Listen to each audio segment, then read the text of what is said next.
سلام بچه ها، امیدوارم که حالتون خوب باشه.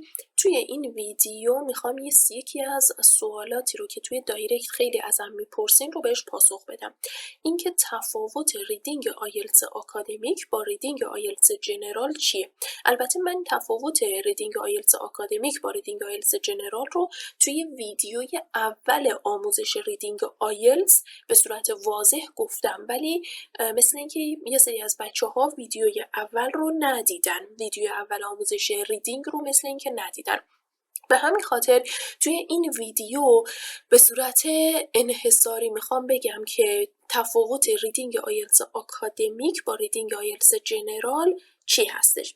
ببینید بچه‌ها، ریدینگ آیلتس آکادمیک لول آف دیفیکلتی بالاتری از ریدینگ آیلتس جنرال داره. یعنی چی؟ یعنی پسیج هایی که برای ریدینگ آیلتس آکادمیک توی آزمون آیلتس بهتون میدن سخت تر از پسیج هایی هستش که توی ریدینگ آیلتس جنرال میدن. یعنی لول آف دیفیکلتی این پسیج ها بالاتره، متنش اون پسیجش سخت تره. این از لحاظ تفاوت سختیشون. در واقع ریدینگ آیلتس آکادمیک رو از جورنال ها انتخاب میکنن، ولی ریدینگ آیلتس جنرال رو از نیوز پیپر ها انتخاب میکنن. به همین خاطر ریدینگ آیلتس آکادمیک سخت تره. اما برای اینکه یک توازنی بین اینها برقرار بشه، با اینکه ریدینگ آیلتس آکادمیک لول آف دیفیکلتی بالاتری داره و متن سخت‌تری داره، اما نمره دهیش ساده تره. اما ریدینگ آیلتس جنرال که پسیج ساده تری هستش، نمره دهیش سخت تره. پس خیلی فکر نکنید که ریدینگ آیلتس جنرال ساده تره و میتونید نمره بالاتری توش بگیرید. نه، نمره دهی ریدینگ آیلتس جنرال سخت تر از نمره دهی ریدینگ آیلتس آکادمیک هستش.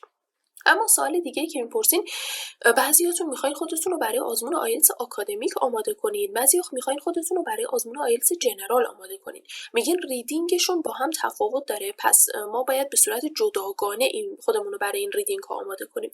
نه بچه‌ها، اگر شما میخواین آزمون آیلتس جنرال بدین، سعی کنید ریدینگ های آیلتس آکادمیک رو بخونید، چون سخت تر هستن و وقتی شما سر آزمون با ریدینگ آیلتس جنرال که ساده تر مواجه میشین، چون شما اون سخت تر رو خوندین، راحت تر میتونین پاسخ بدین. پس شما برای اینکه توی آماده شدن برای اینا مشکلی نداشته باشین و تفاوتی نباشه، خودتون رو برای ریدینگ آیلتس آکادمیک در هر صورت آماده بکنین. و چیز دیگه ای که هست، تکنیک های ریدینگ آیلتس آکادمیک با تکنیک های ریدینگ آیلتس جنرال هیچ تفاوتی نداره. شما یه تکنیک رو یاد بگیرید، هم روی پسیج های آیلتس آکادمیک و هم روی پسیج های آیلتس جنرال میتونید اجراش بکنید. پس فکر نکنید تکنیک های ریدینگ آیلتس آکادمیک با تکنیک های ریدینگ آیلتس جنرال با هم تفاوتی داره. نه، با هم هیچ تفاوتی نداره. تنها لول آف دیفیکلتی پسیج ها هستن که با هم متفاوته، که من گفتم اگر میخواین آزمون آیلتس جنرال بدین، سعی کنید همون پسیج های آیلتس آکادمیک رو بخونید که سخت‌تر هستن و خودتون رو بتونید بهتر آماده بکنین. بچه‌ها ویدیو رو لایک کنین، چنل رو سابسکرایب کنید. من پیج اینستاگرام هم دارم، اون رو هم فالو بکنید. خیلی از اطلاع رسانی‌ها رو اونجا انجام میدم. توی کامنت هم با من در تماس باشین.